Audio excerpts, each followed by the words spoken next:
I like to think of the vagina as a self-cleaning oven. If we feed ourselves well with good food, good thoughts, and good old loving, vaginal health ideally takes care of itself. But as with all things in nature, it doesn't always go as we hope, and sometimes we may find we need a little help in the slip and slide department. To be straight, I'm talking lube here, and to shed some light on this dark and dry topic, my guests today are going to school us in healthy, happy lube options.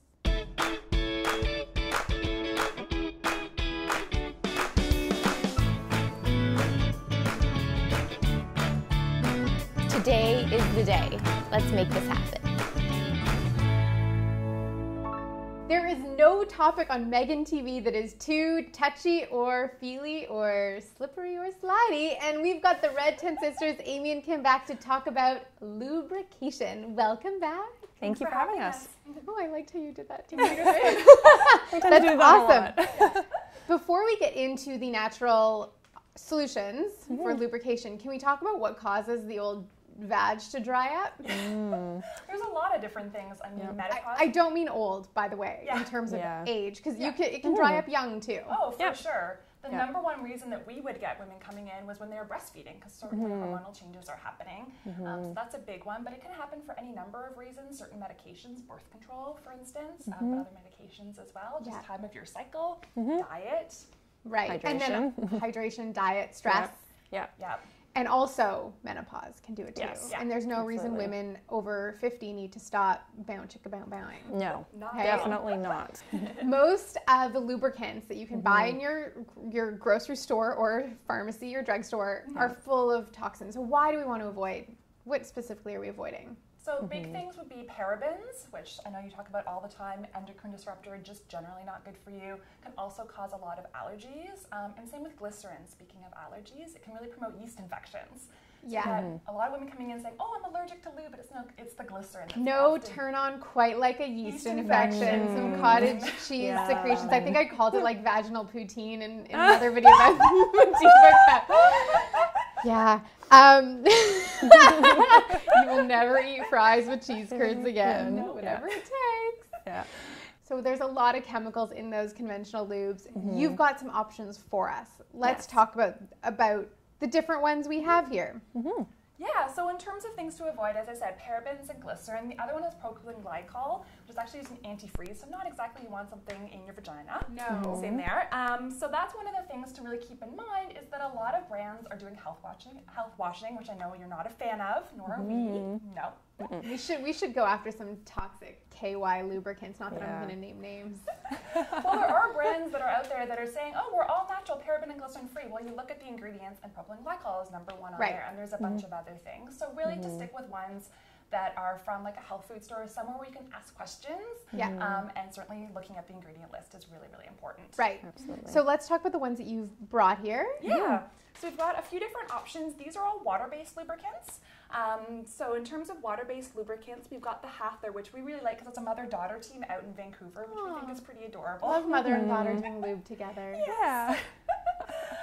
So just really nice consistency. If you can, it's always nice to go to a store where you can actually try the consistency because most people want something that feels a little bit more natural. Right. Trying it meaning on your hand. No rooms in the back. Although I'm sure there's places like that you can try too. So yeah, just trying a little bit on your hand just to get a sense of the consistency. And again, keeping in mind that you want it to be pH balanced, and so something that's not going to cause any problems in the vagina. So that often will say that like right on the label. Good to know. Okay, and this one we've got. Love the name Sliquid.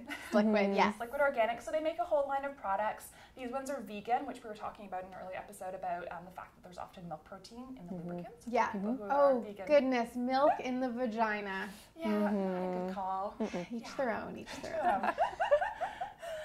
So just another example of lubricant, slightly thinner consistency. So as I said, if you can try out on your hand, the different consistencies are nice. And the Yes Baby, let's talk about... so we brought this one because one of the other things I meant to mention was that a lot of lubricants actually kill sperm. Right. So they inhibit the motility of the sperm. So not enough to be a spermicide. Yeah, thank you. Fertility expert over here. We don't want anyone going home being like, oh, I can use lube. That's not a birth control method. For people who are trying to conceive, that it's not going to help your chances if you're using a conventional lubricant. So using one like the Yes Baby or one that's free of the parabens or glycerin are really going to help. That's awesome. And let's talk briefly, because I know you also do tons of education, and I do too, but about the nutritional things that people can add into their diet. This is a little bit of symptom treatment. We want to be healthy, self-lubricating women. Absolutely. So one of the big things which we talked about on the other episode is around the birth control pill and making sure that's one of the things that will reduce your self-lubrication because it interferes with the whole natural mucus production that we go through, all that nice slippery cervical mucus that we're supposed to produce. Women who are on the birth control pill often don't. It's often very gunky and yellow and white and sticky and ick.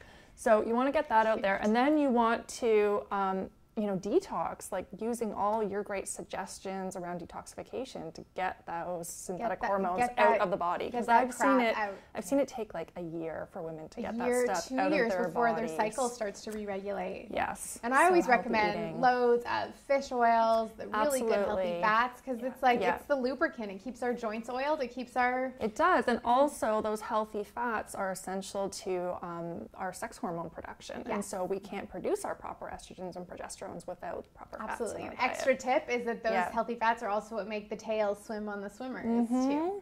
Yeah. And of course, loads of water. Yes. Hydration station. Take a stop every hour. Thank you. Awesome. Thanks for having us. Thank you so much, Amy and Kim, for joining in the kitchen. I love when you come by with all your sexual wisdom, the sexual healing. For more on sexual womanness, empowerment, all that good stuff, visit red10sisters.com. You are picking up what I'm throwing down. Get more. My community is waiting for you, and we want to hear all about your dry vag situation. The best conversations happen at meghantelpner.com. Get the extra special goodness delivered right to your inbox. All you have to do is sign up to my newsletter. Vibrant health starts with one little choice, and every choice counts. Today is the day to make that happen. I want to see you rise and shine and be your truest version of you. Thanks for joining. I will see you next time. Bye.